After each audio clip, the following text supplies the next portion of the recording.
Comigo a sua Bíblia, o livro de Efésios, capítulo de número 5, versículo de número 15. Efésios, capítulo 5, versículo de número 15. Aleluia. Bendito é o nome do Senhor Jesus. Quem encontrou diz amém. Assim está escrito. Portanto, vede prudentemente como andais, não como nécios, mas como sábios, remindo o tempo, porquanto os dias são maus. Pelo que não sejais insensatos, mas entendei qual seja a vontade do Senhor. Vamos repetir? Portanto, vede prudentemente como andais, não como nécios, mas como sábios, remindo o tempo, porquanto os dias são maus. Pelo que não sejais insensatos, mas entendei qual seja a vontade do Senhor. Amém.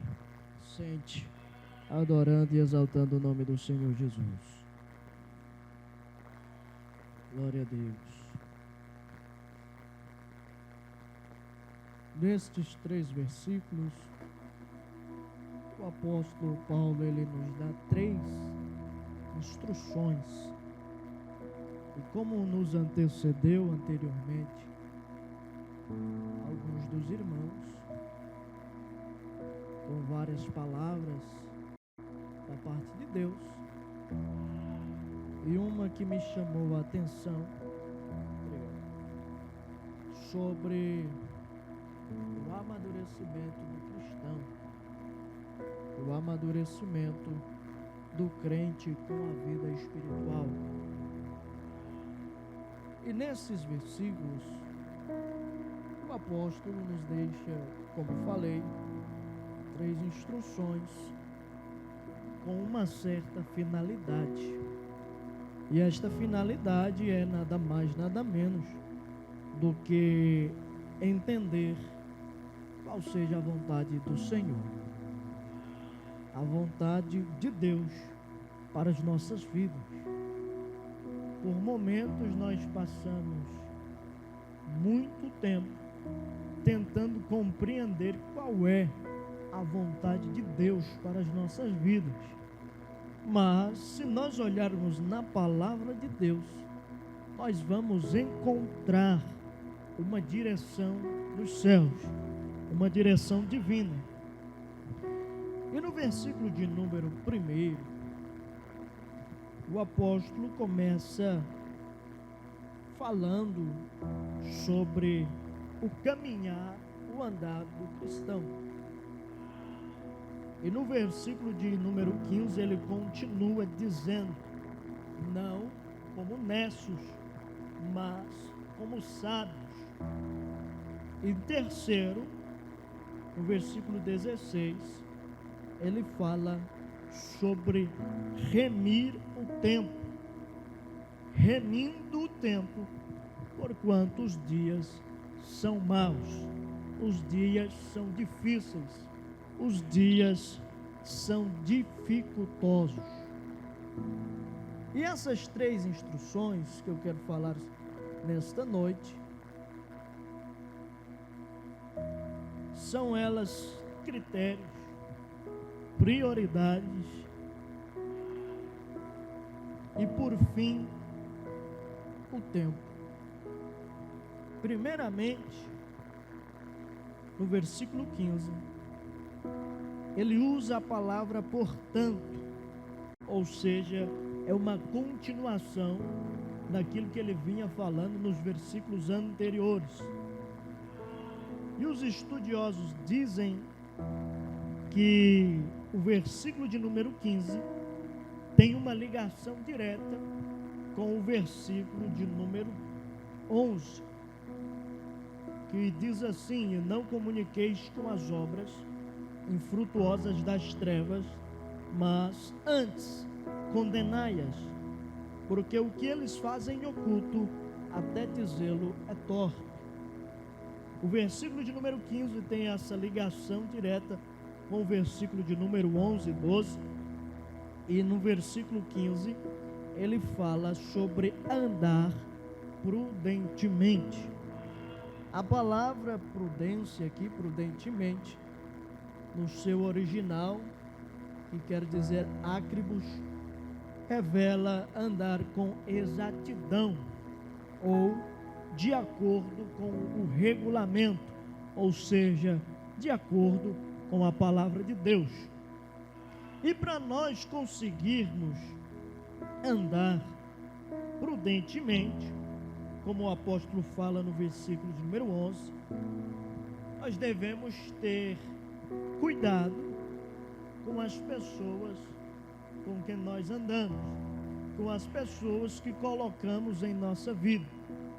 Critérios quer dizer a faculdade, a capacidade de julgar, ou uma regra para distinguir o verdadeiro do falso. Eu gosto de dizer que critérios é como separar o joio do trigo. É quando você tem a capacidade de distinguir o verdadeiro do falso. Nós temos na vida cristã que ter em mente, que temos que ter consciência, que com as pessoas com que nós andamos, a nossa vida, ela pode seguir por caminhos diferentes. O rei Salomão, ele escreve no capítulo de número 13, no verso 13 de Provérbios, que quando nós andamos com sábios, nós nos tornamos mais sábios, mas quando nós andamos com tolo, a tolice, a estupidez e a ignorância, ela aumenta dentro do nosso ser. Então, nós temos que ter cuidado com quem nós andamos, ou seja, o poder da influência. Se você começar a andar com uma pessoa de oração, com uma pessoa crente, uma pessoa que jejua bastante, que tem intimidade com Deus, automaticamente você vai passar a ter desejo de orar mais, de jejuar mais, de ter uma intimidade maior com Deus. Porém, se nós começarmos a andar com uma pessoa que fala muito palavrão, com uma pessoa que tem uma vida completamente diferente de um verdadeiro cristão, de uma pessoa que é totalmente distante de Deus, nós vamos começar a ter os mesmos hábitos e, quem sabe, os mesmos costumes. Se nós formos parar para analisar, se você for para uma cidade em um outro estado, e neste outro estado, o sotaque, a fala das pessoas forem diferentes das daqui, quando você passa um certo período de tempo, você vai começar a querer falar como aquelas pessoas, ou seja, a convivência vai gerando a mesma atitude, os mesmos hábitos daquela outra pessoa. Ou seja, o que é isso? É o poder da influência. O que é influência? Influência é o poder de produzir um efeito ou uma modificação em uma outra pessoa. Quando nós andamos com algum crente, você vai se tornar mais crente. Mas se você começa a andar demais com uma pessoa do mundo, você vai começar a gerar as mesmas atitudes e as mesmas ações. Aleluia. A influência, ela pode nos tirar do caminho que leva até o Pai. A influência, ela pode nos direcionar para o outro caminho. A influência define até onde eu posso ir, até onde eu posso chegar. Cada um de nós aqui possuímos uma influência durante o nosso amadurecimento de vida. Toda criança, ela tem uma influência e ela vai crescendo, chega na fase da adolescência, chega na fase da juventude e quem sabe no meio destas fases a sua influência pode mudar, a sua influência pode alterar. E quem sabe se esta pessoa não tiver uma boa influência, ela poderá seguir um caminho não muito desejável. Então, o apóstolo Paulo, quando ele fala andeis prudentemente, vede prudentemente como andais. Aquilo que o apóstolo Paulo quer nos trazer, aquilo que o apóstolo Paulo traz à igreja dos Efésios, é que eles precisavam se afastar da comunhão com os filhos das trevas. Ou seja, ele fala no versículo de número 11: não comuniqueis com as obras infrutuosas das trevas, mas antes condenai-as. Ou seja, o que o apóstolo Paulo está dizendo: eu não quero que vocês tenham um compartilhamento, tenham comunhão com as obras infrutuosas das trevas. Por quê? Porque elas podem desviá-los da vontade de Deus. Aleluia. Quem tem comunhão com as obras das trevas, ou seja, com aqueles que praticam a iniquidade, ele precisa ter muito cuidado para não ser desviado da vontade de Deus. Aleluia. A vontade de Deus, ela consiste em levar o crente diretamente à salvação. E quando eu tenho esta comunhão com as obras das trevas, eu corro o risco de me desviar da vontade de Deus. Aleluia. Então, quando o apóstolo Paulo fala sobre andar prudentemente, ele está falando para os irmãos de Efésios terem cuidado com as pessoas com quem eles andam. Eu já falei aqui e repito, que antigamente o crente, ele tinha um período, quando ele aceitava Jesus, ele tinha um período de desassociação das pessoas do mundo e passava então por um período de associação com os irmãos da igreja, com a comunidade da igreja. Primeiramente, nós precisamos entender que a igreja, o povo de Deus,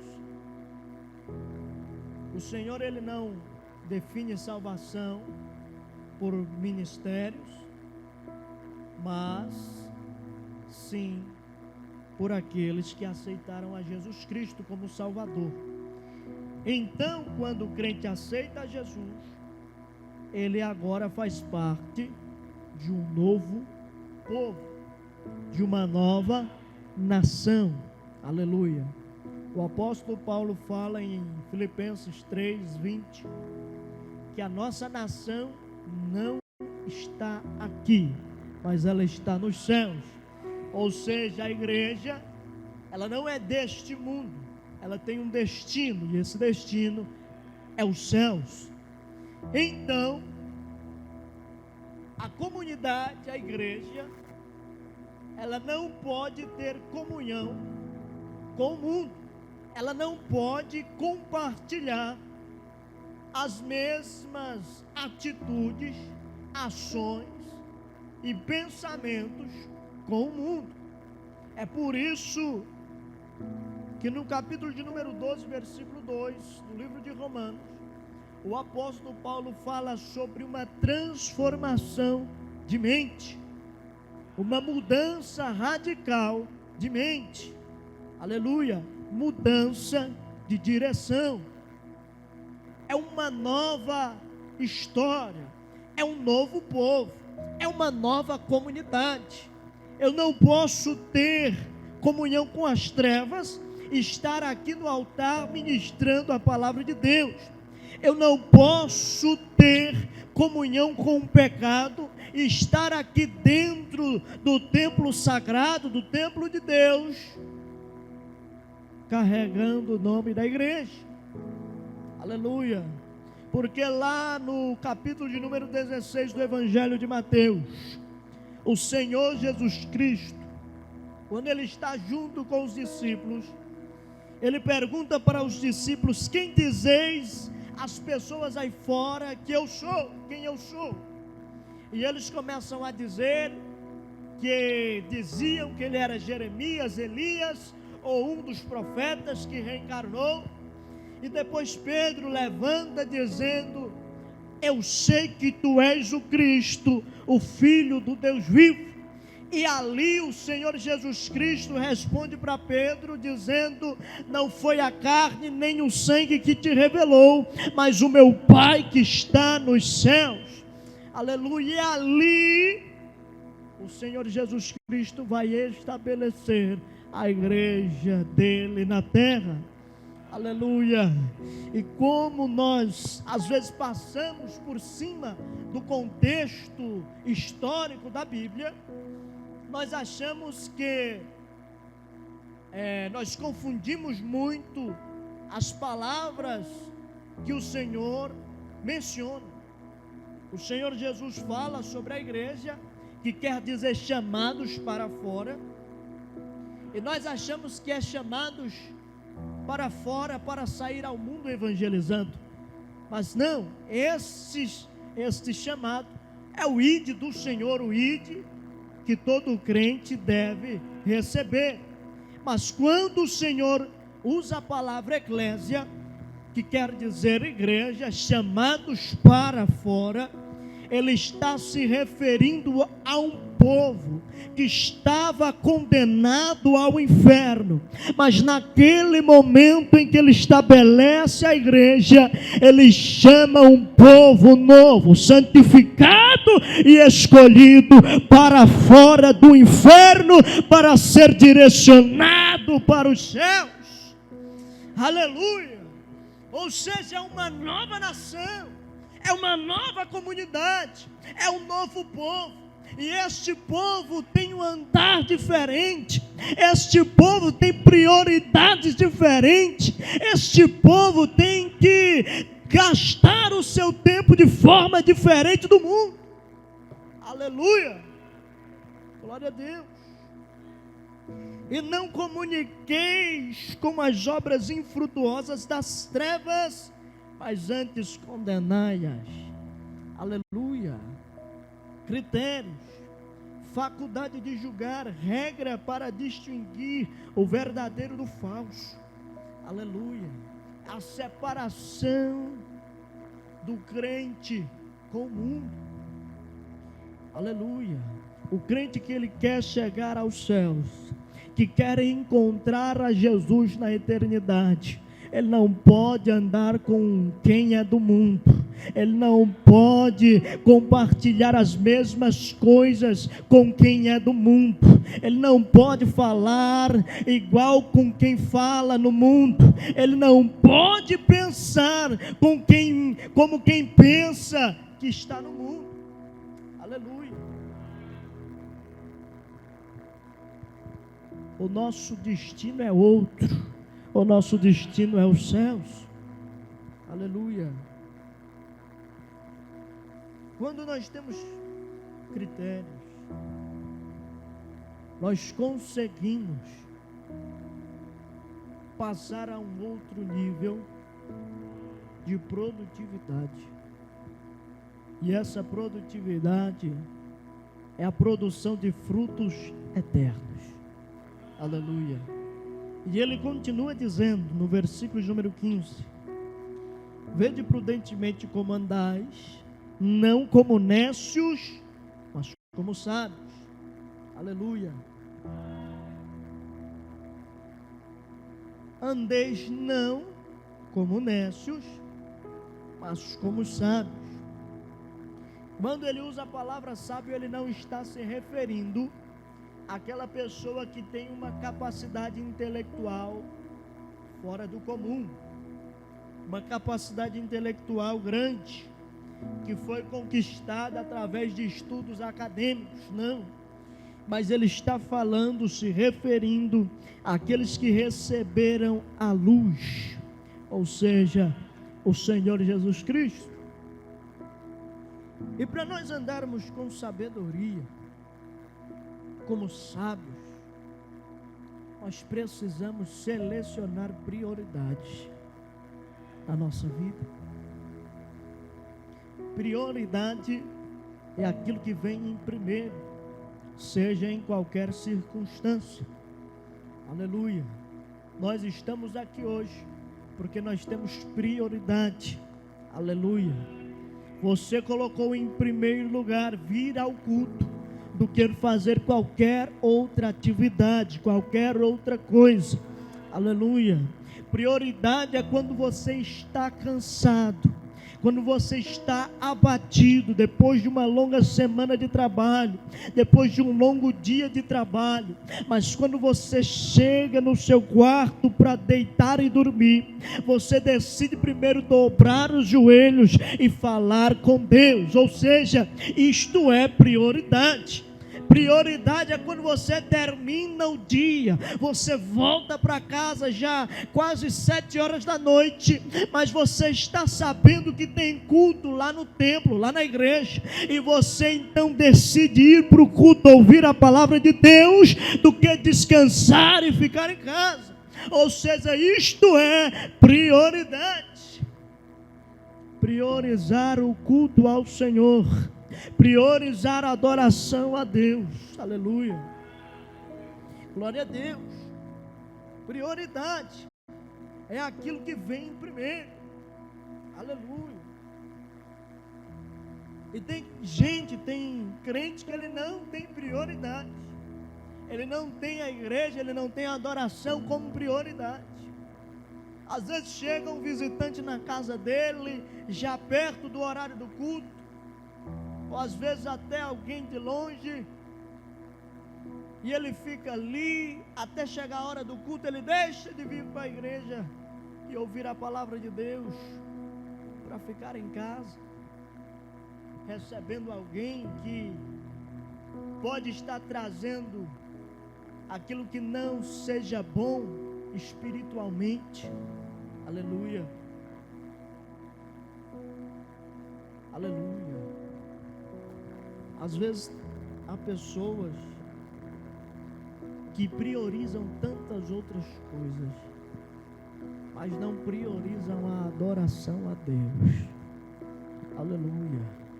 A adoração a Deus. Glória a Deus.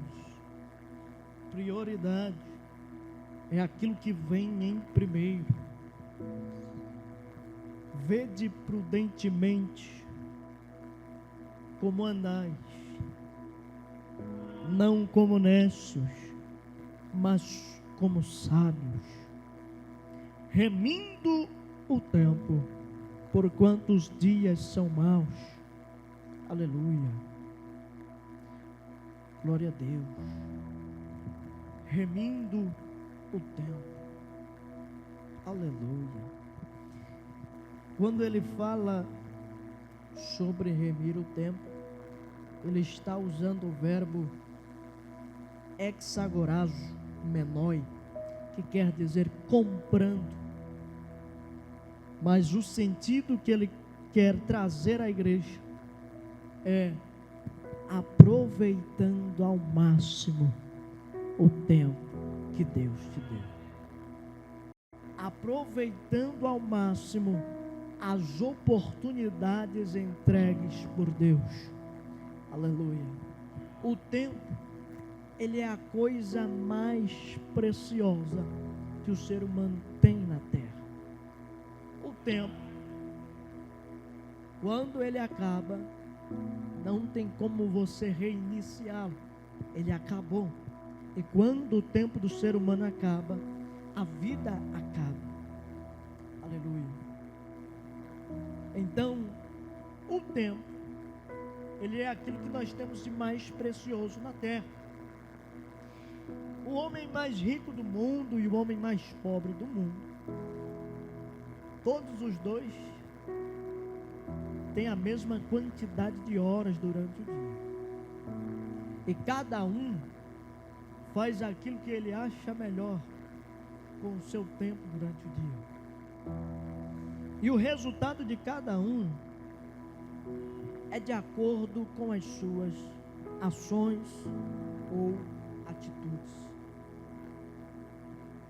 Aí o apóstolo Paulo vai dizer para a igreja: remindo o tempo, porquanto os dias são maus. Aleluia. O tempo que nós temos, às vezes, não é muito bem aproveitado. Às vezes nós perdemos muito tempo com muitas e muitas coisas. Aleluia.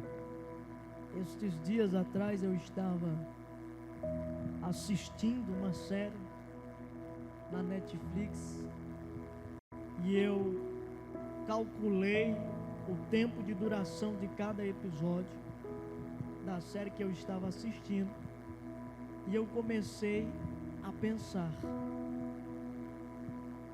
eu estou gastando muito tempo aqui. O tempo que eu poderia estar gastando com qualquer outra coisa, eu estou gastando parado. Aleluia. Às vezes nós gastamos muito tempo com aquilo que não é prioridade. Às vezes nós gastamos muito tempo com aquilo que não vai produzir um resultado, um fruto eterno. Nós gastamos muito tempo com pessoas que não vão acrescentar nada em nossas vidas. Às vezes nós gastamos muito tempo com fofoca. Às vezes nós gastamos muito tempo com discussões que não levarão a nada. Às vezes nós gastamos muito tempo com brigas dentro de casa, com discussões dentro da família, que não resultarão em nada. Aleluia. O tempo que você tem hoje deve ser aproveitado, porque nós não sabemos o que pode se suceder a daqui 5 minutos. Nós não temos a capacidade de prever o futuro. Nós não sabemos o que poderá acontecer amanhã, depois de amanhã, quem sabe na semana que vem ou no mês que vem, ou até mesmo no findar deste culto. Aleluia. Em que estamos depositando o nosso tempo? Aleluia. Glória a Deus.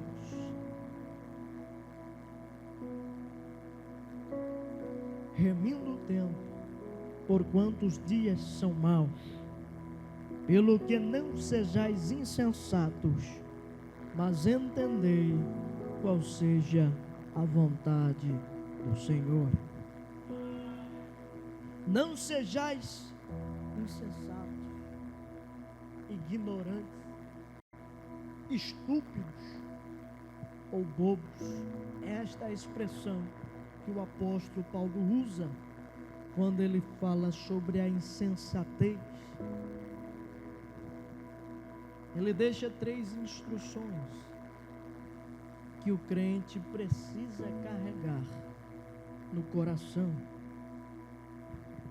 Eu convido você de pé nesta noite. Aleluia.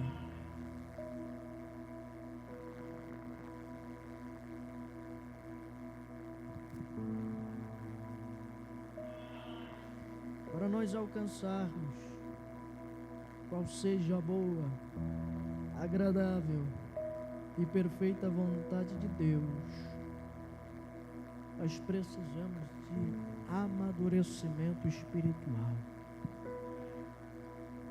de tomar as decisões que nos levarão diretamente à vontade de Deus, de tomar as decisões que não nos afastarão da promessa eterna. Aleluia. A vontade de Deus tem como propósito central a salvação de todos os homens. O propósito da vontade de Deus é a salvação da alma do ser humano. Então nós precisamos andar prudentemente, não como necios, mas com sabedoria, aproveitando as oportunidades que nos são concedidas para alcançarmos a vontade de Deus. Aleluia. Feche os seus olhos. Eu quero orar por você, para que Deus possa direcionar a tua vida. Querido Deus e Pai, graças nós te damos pela tua palavra, por aquilo que for ministrado em nossos corações. Pai amado, Pai querido, nesta noite, eu peço a Ti que dê sabedoria ao Teu povo, que dê a direção certa, por quantos dias são maus. Os dias, Senhor, são dificultosos, e a Tua igreja não pode, meu Senhor, desviar do caminho que leva ao Pai. Ó Senhor Jesus Cristo, amado da minha alma, derrama sobre a tua igreja, sobre o teu povo, direção do teu Espírito Santo. Ó Espírito Santo de Deus, renova, ó Pai, nesta noite. Renova a fé deste crente, renova, Senhor, o desejo pela Tua presença no coração deste crente. Aviva nesta noite a Tua igreja, aviva, Senhor, o Teu povo, para a glória do Teu santo e precioso nome. Ó Senhor Jesus Cristo, cumpre a Tua vontade, cumpra o Teu querer na vida da Tua igreja. É o que nós te pedimos, e por fé no Teu nome, Jesus, é o que te agradecemos.